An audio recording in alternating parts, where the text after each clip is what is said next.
This is going to be a continuation of my Covergirl Vitalist expansion review. I did the highlighters in the previous video, and now we're going to talk about two of the face products. So, ooh, damn near choked. Alright, so one of the new items from the Vitalist expansion is this new Go Glow Glotion, and I got the shade number 2, Sunkissed. There are actually 3 shades of this. Yo, you don't even understand how I wind up in places all over the web that I'm not supposed to when I do searches, because I don't know. I have a short attention span. But in any case, I was searching when I went into Rite Aid and I found this. I was searching online for the Rite Aid site to see whatever else they had to offer, because I'm a brown girl, and you know how stores are. They will carry a certain amount of shades, and generally speaking, most of the brown ones will be missing. So I went online to see if there were other shades of other things that I had seen in the store, and there are actually 3 shades of this one. There's number 1, I don't remember what it's called because I don't care, and then there is number 3, which is a pink one, but that one is only available in Canada, right? They played us, but whatever. So yeah, when I first got this, I thought this was like a low-key strobing cream for the skin, but it turns out that what this is a very lightweight moisturizer that is supposed to impart a glow to the skin, and I guess it's for daytime use so that you could use it under your makeup or whatever. I did use it. I should say that this is the 3rd time I'm recording this video, so yeah, I've used this already. I did use it, and while it does impart a very subtle glow, it's not anything crazy. And also, the moisturizing aspect of this, I don't think that it is heavy enough for me personally.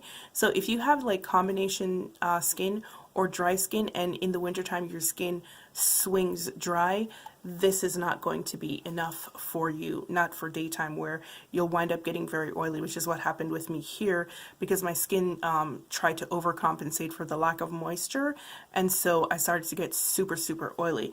But let me show you what it looks like anyway. Oh, it's separated. Yay. So that's what it looks like. And you rub it in, and it does rub away. It doesn't really look like it would, right? But it does rub away entirely.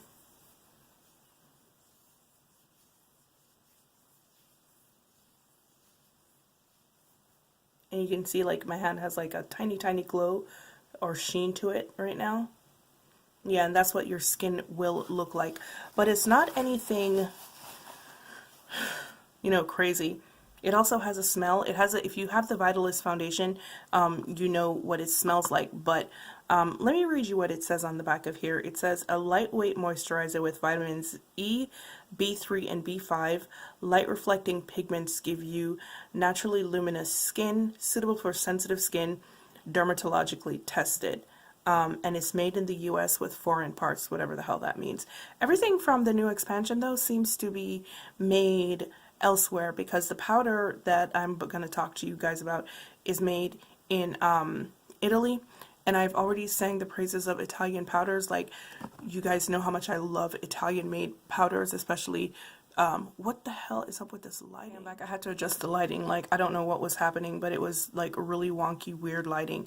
But anyway, yeah, everything in this expansion seems to be made somewhere else. So the powder is made in Italy, and it does feel like it was made in Italy. You guys know how I feel about Italian powders and shadows. They're, you know, unsurpassed quality. This says it was made in the US with foreign parts. Like, I'm really not sure what that means. And the highlighters are, I believe they were made, it also said made in the US with foreign parts as well. And then the setting spray that I saw was made in Spain. The melting pouts mats are made in England. So yeah, like, everything is made somewhere. So this and the powder that I picked up are $14.99 each. Once again, Rite Aid is doing BOGO, so you can get it for buy one get one 50% off if you feel like picking this up. Would I recommend this? You don't need it. you don't need it. I don't really understand the purpose of it. It doesn't distinguish itself enough to make you want it.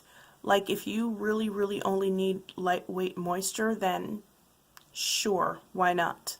But if you need anything heavier, and my hand feels kind of dry now either, like I don't feel the moisture, and there are glitter particles in it, so I'm gonna vote no on that one. So that one is not a go, not at all. So yeah, no. Now for the powder is wonderful. I got the shade 745 Warm Beige. There are 4 of these shades, I believe, or maybe I saw 4 on the Covergirl website, and there are 4 also that I saw in Rite Aid. This is the 3rd one. There's one after this one. I got this one because the 3rd one, even though it was darker, it was neutral, which, whatever, we're not even going to get into it. But this one is a pretty good match. This is 745, like I said, Warm Beige. It's a pretty good match for me. It's an Italian powder. It's really soft. It's really pillowy. There's a good amount of kick up when you use it. I did not use it today because I'm wearing my Fenty foundation, and my Fenty foundation does not like to be powdered. But I did wear it last week when I first did the video, and it lasted a decent amount of time. It doesn't do much for oil control because by the end of the day it had worn off in patches. I think it would do well as an under eye setting powder. This particular shade is very warm and peachy, so if you're tan or a little bit darker, and it is kind of translucent, there isn't a whole lot of color to it. Why does my freaking lighting keep doing funny, weird things? So this is more of a translucent powder than anything else, and it looks like this.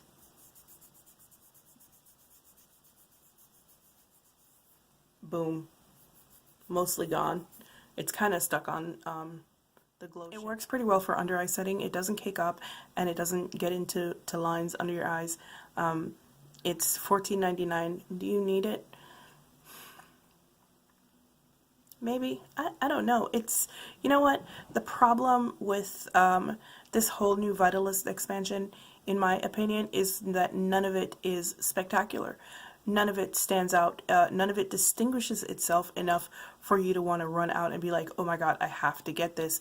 It's all very middle of the road meh stuff. Like, none of it is spectacular or, you know, superior to anything else out there. So, is it nice? It is nice. Do you need it? No. Is it better than anything else out there on the market? Not even a little bit. So, yeah, for $14.99, I mean, I'm not returning it. I'm going to keep it. I will use it. But I will use it particularly because it is a peachy undertoned powder, and I always need one of those. So for me, maybe it's a good thing, and I'm not overly oily right now, so I can use it without worrying about it, you know, patching up on me or whatever. But I guess the better question is, would I repurchase it? No, because it's not worth $14.99. Honestly, a lot of the Vitalist stuff and those highlighters are going back because I'm not about to work for it, and they're too expensive to be as bad as they are for a drugstore product. Sometimes when something is bad and it's like $5, you'll be like, I'm not taking it back. But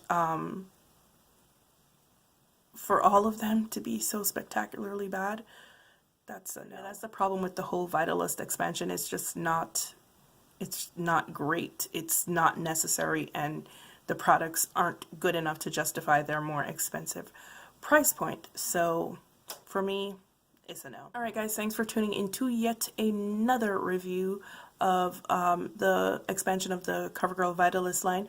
Once again, I hope that I was helpful in providing you some information so that you can make a decision one way or another if you were thinking about picking up you know, something from this line. Like I said, I don't feel any of it is worth it. It doesn't distinguish itself enough to justify the higher price point, and they're just very okay, and quite frankly, some of them are pretty bad products. So yeah. And as usual, guys, I will see you in the next one.